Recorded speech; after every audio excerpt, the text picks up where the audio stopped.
Este programa es presentado por Amazing Facts. Maranata familia, soy Carlos Muñoz, orador asociado junto al pastor Doug Batchelor, presidente del ministerio Amazing Facts. Les tengo una pregunta, ¿cuál es su propósito en esta vida?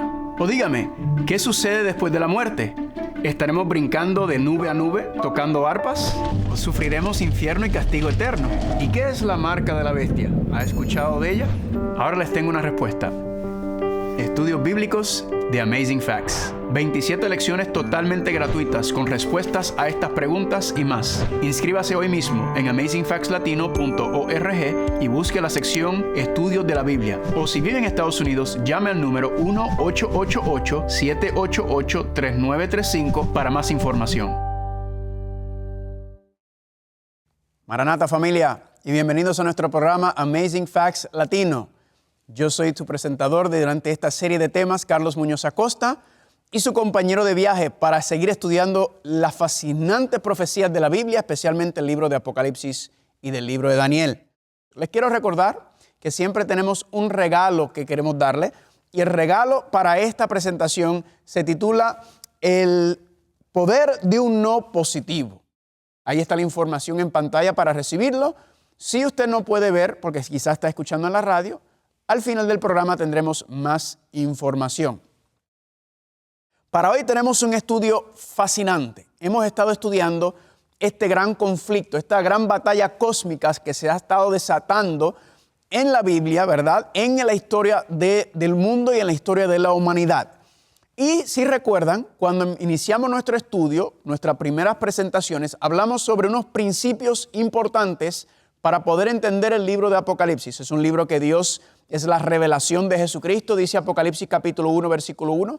Versículo 3 dice que bienaventurados los que leen, los que oyen y los que guardan lo que está escrito. Pero acordamos y dijimos que necesitábamos que la Biblia se interpretara, ¿verdad? Necesitamos los principios bíblicos para entender el mensaje de Dios, ya que está cargado de muchos símbolos y representaciones. Si recuerdan, aquí están los 4 principios que habíamos establecidos para entender y interpretar el libro de Apocalipsis. Número 1, la cronología de los capítulos. Recuerden que el libro de Apocalipsis no sigue necesariamente un orden cronológico, hay un fundamento cronológico, pero los capítulos siguen un ritmo cíclico, ¿verdad? Son temáticos los capítulos. Número 2, el lenguaje simbólico y figurado. Si recuerdan, muchos símbolos, y por eso mucha gente se confunde también porque toman esos símbolos y los toman literales, pero son representaciones que la misma Biblia nos tiene que ayudar a entender. Número 3, el libro de Apocalipsis está localizado en el santuario. En otras palabras, para entender mejor el libro de Apocalipsis hay que estudiar el santuario, los servicios y todos los aspectos relacionados al santuario, las fiestas, lo cual hemos estado haciendo poco a poco. Y número 4, que Cristo es el centro del libro de Apocalipsis. No es la bestia el centro de Apocalipsis, no es el dragón, no son las plagas, aunque ciertamente esa información es importante y relevante. El centro siempre tiene que ser Cristo, y a partir de Cristo es que se deben enseñar el resto de las profecías. Entonces, en este cuadro completo, analizando el libro de Apocalipsis, entonces tenemos que ver cuál es el capítulo central, ¿verdad? ¿Cuál es el capítulo central? ¿Cuál es el punto principal del libro de Apocalipsis? Interesantemente, dentro de la cronología de Apocalipsis, alguna gente pensaría que Apocalipsis capítulo 1 debería ser el capítulo primero en orden cronológico, igual el 2, el 3, el 4. Eso es lo que la mente común, la mente occidental, como la mente occidental piensa. Pero la mente del Oriente y la mente hebrea no piensa así. Siguen otras estructuras de pensamiento. Y verdaderamente el libro de Apocalipsis sigue lo que se llama un formato de quiasmo, ¿verdad? Es un quiasmo, es una estructura que va creciendo, que va en aumento y llega a un punto más alto y después desciende. Así hay algunos libros que son formados, películas.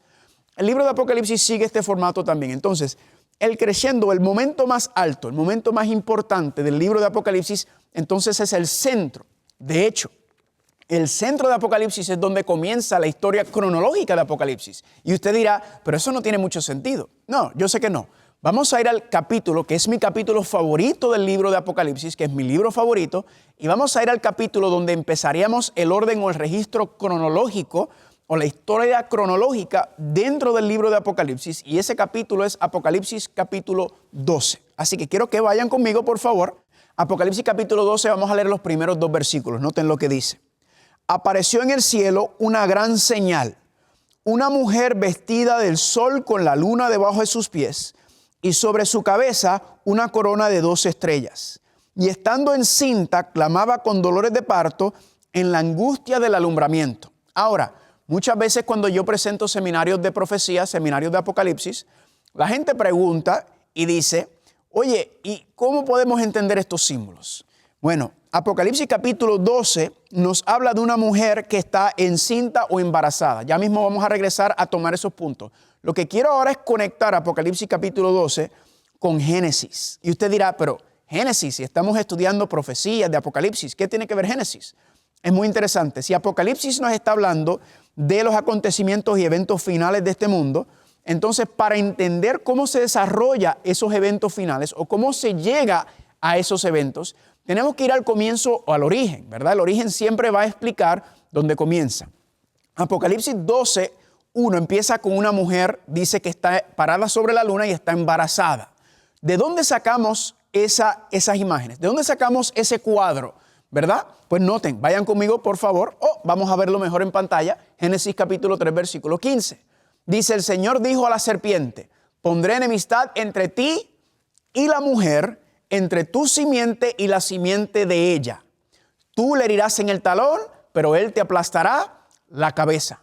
Noten qué fascinante que la profecía de Génesis 3:15 que habíamos dicho es la profecía madre, es la profecía principal, es la profecía fundamental. Yo le llamo la madre de todas las profecías porque Génesis 3:15 es la línea profética que traza todo el resto de la historia bíblica hasta el final de este mundo, hasta la tierra nueva y el cielo nuevo. Entonces, la promesa de Génesis 3:15 que dice que de la mujer que va a salir, de la mujer dice que va a salir ¿qué cosa? Una simiente, un niño, un nacido, ¿verdad? Va a salir de la mujer y esta guerra cósmica comenzará entre la simiente de la mujer y Satanás, y la simiente de Satanás. Habrá esta guerra de simientes, este conflicto cósmico. Entonces, ¿por qué digo eso? Porque claramente entonces está haciendo referencia a Apocalipsis capítulo 12, cuando dice que aquí está la mujer, y el versículo 2 dice, estando encinta, clamaba con dolores de parto. En otras palabras, ¿quién está a punto de nacer? Está a punto de nacer la promesa de Génesis 3:15. Así que Apocalipsis 12 por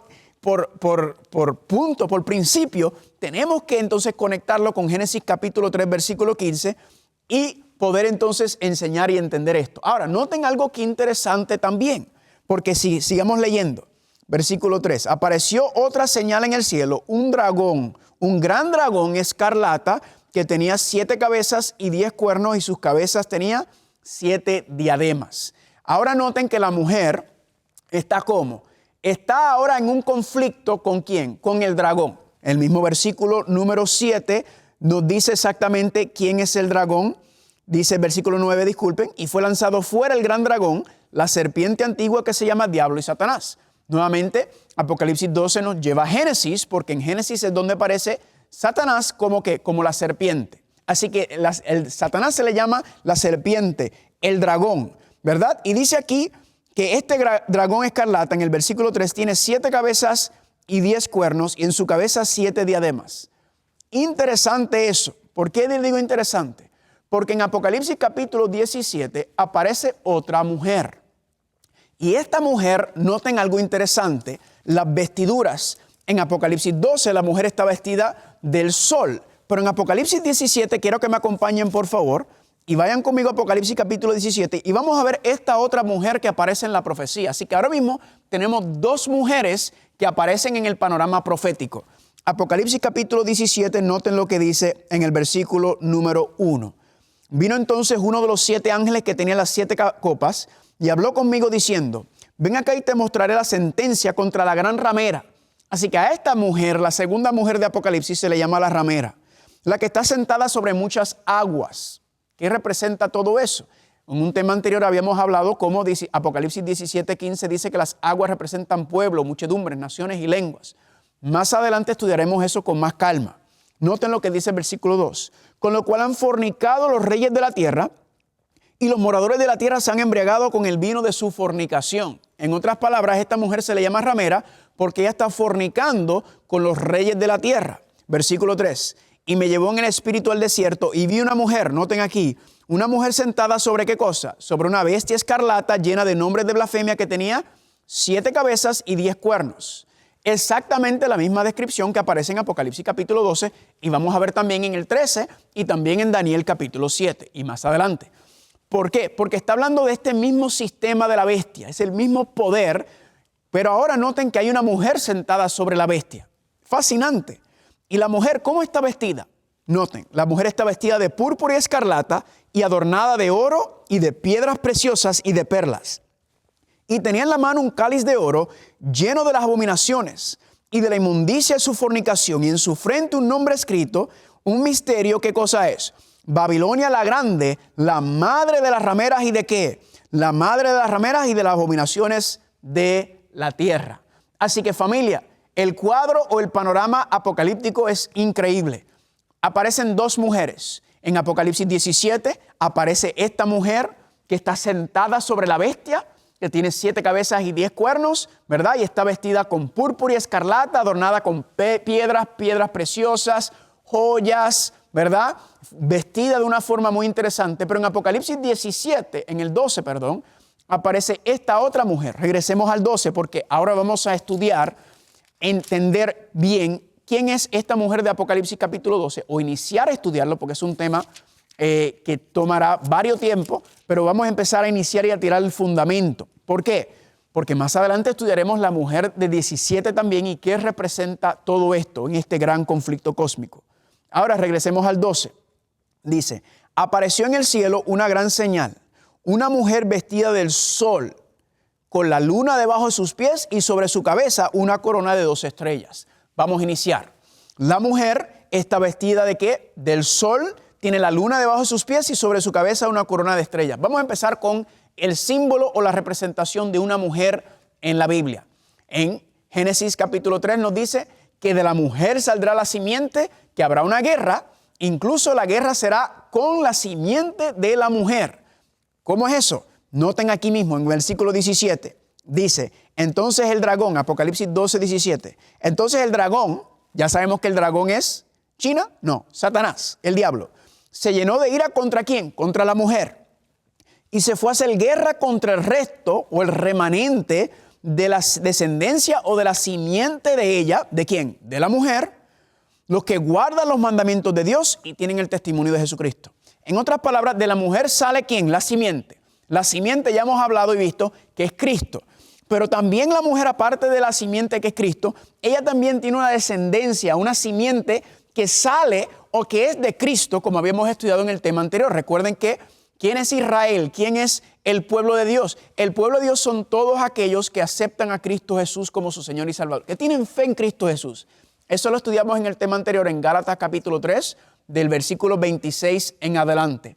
Los que son de Cristo, ese es el pueblo de Dios. No hay distinción entre judío, chino, puertorriqueño, mexicano, dominicano, no. En Cristo todos entonces somos un solo pueblo, un solo linaje, una sola familia. Pero dice aquí que esa mujer tiene al final una descendencia que son los que guardan los mandamientos de Dios y tienen el testimonio de Jesucristo. Así que esta guerra, vamos a ver más adelante, del versículo 17, es la gran guerra del Armagedón. Es la guerra final que se le va a hacer al pueblo de Dios en el tiempo final.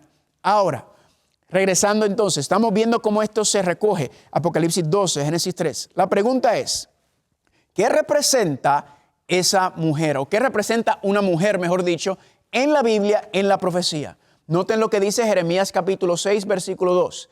A mujer hermosa y delicada comparé a la hija de Sión. Isaías 51, 16.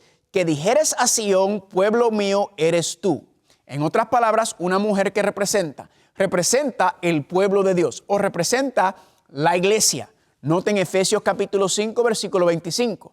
Maridos, amad a vuestras esposas, así como Cristo amó a la iglesia y se entregó a sí mismo por ella. Así que aquí tenemos entonces la representación de la mujer. ¿Representa qué cosa?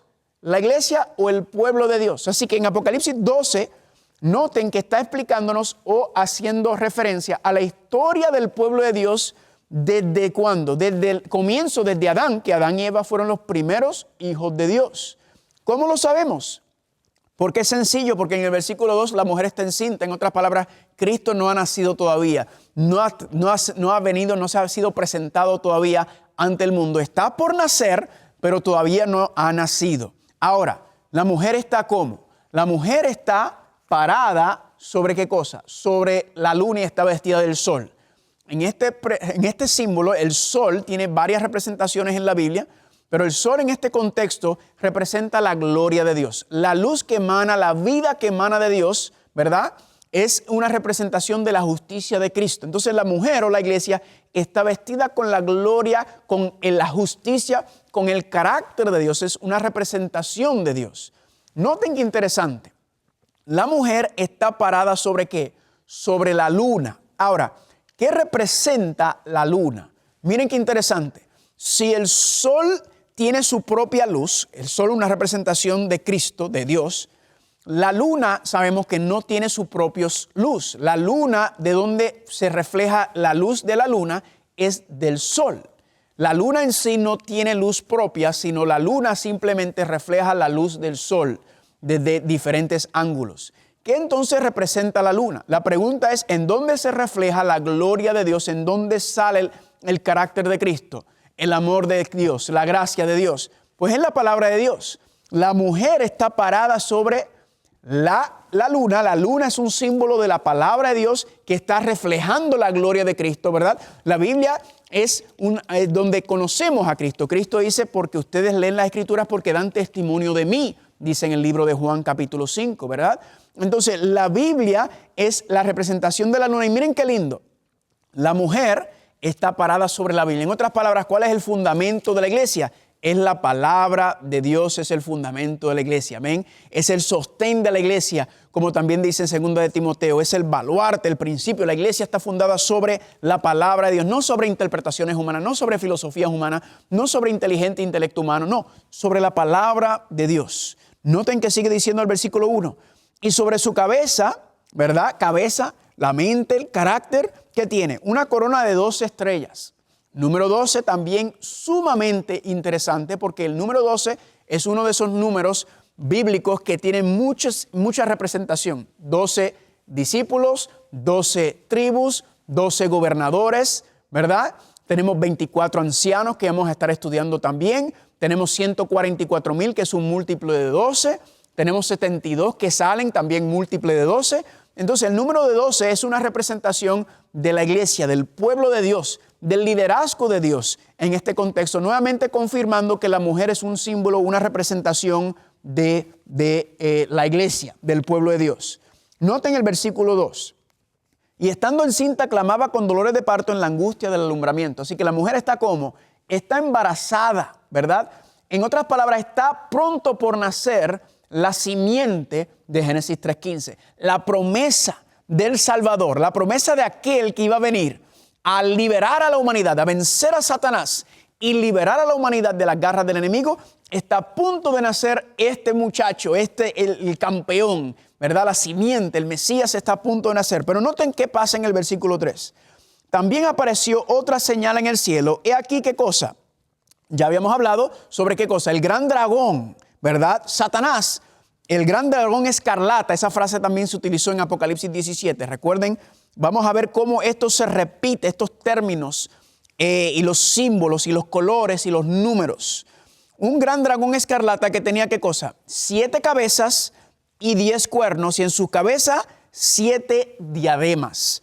Muy interesante. Quiero que vayan conmigo a Apocalipsis capítulo 13 y quiero que veamos algo sumamente interesante. Noten Apocalipsis capítulo 13, dice: me paré sobre la arena del mar y vi subir del mar una bestia que tenía 7 cabezas y 10 cuernos, y en sus cuernos 10 diademas, y sobre su cabeza un nombre blasfemo.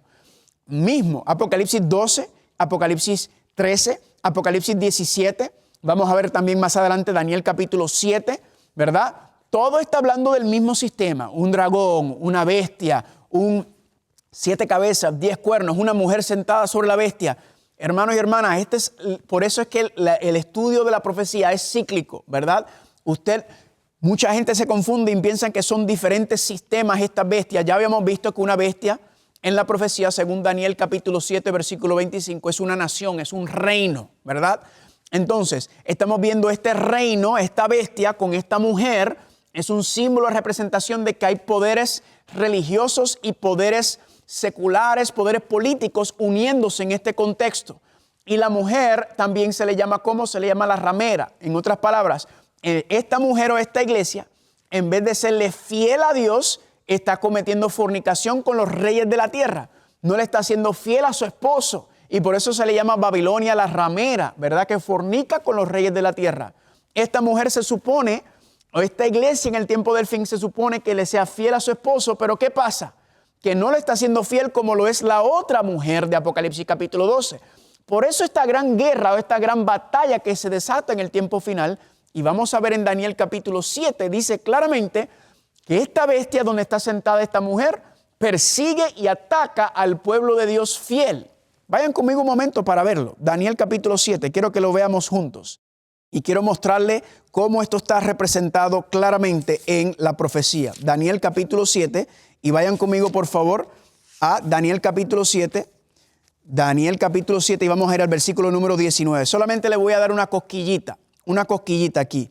Daniel 7, 19 dice: entonces tuve deseo de saber la verdad acerca de la cuarta bestia.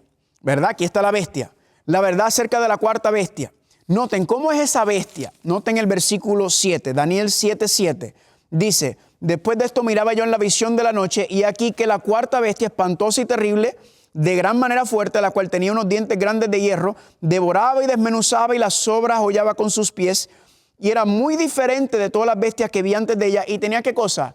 10 cuernos. Lo mismo que nos habla sobre Babilonia en Apocalipsis 17. 10 cuernos. ¿Están conmigo? Ahora regresemos a Daniel capítulo 7.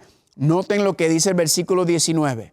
Tuve deseo de saber acerca de la verdad de la cuarta bestia, que era diferente de todas las otras, espantosa en gran manera y que tenía dientes de hierro y uñas de bronce, y devoraba y desmenuzaba y las sobras hollaba con sus pies. Y noten lo que dice. Y asimismo acerca de los 10 cuernos que tenía en su cabeza y del otro que había salido, delante del cual habían caído 3, y este mismo cuerno tenía ojos y boca, que hablaba grandes cosas y parecía más grande que sus compañeros. Ese cuerno, vamos a ver más adelante, es el cuerno pequeño, es el anticristo que se levanta de la bestia. Y dice, versículo 21, y yo veía este cuerno hacía guerra contra los santos y los vencía. Noten que le hacía guerra. Noten el versículo 25. Y hablará palabras contra el Altísimo. Los santos del Altísimo, ¿qué cosa? Quebrantará.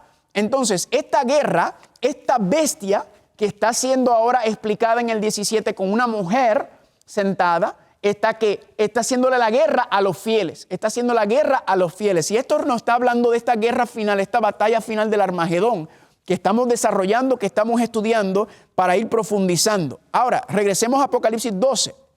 Noten lo que dice.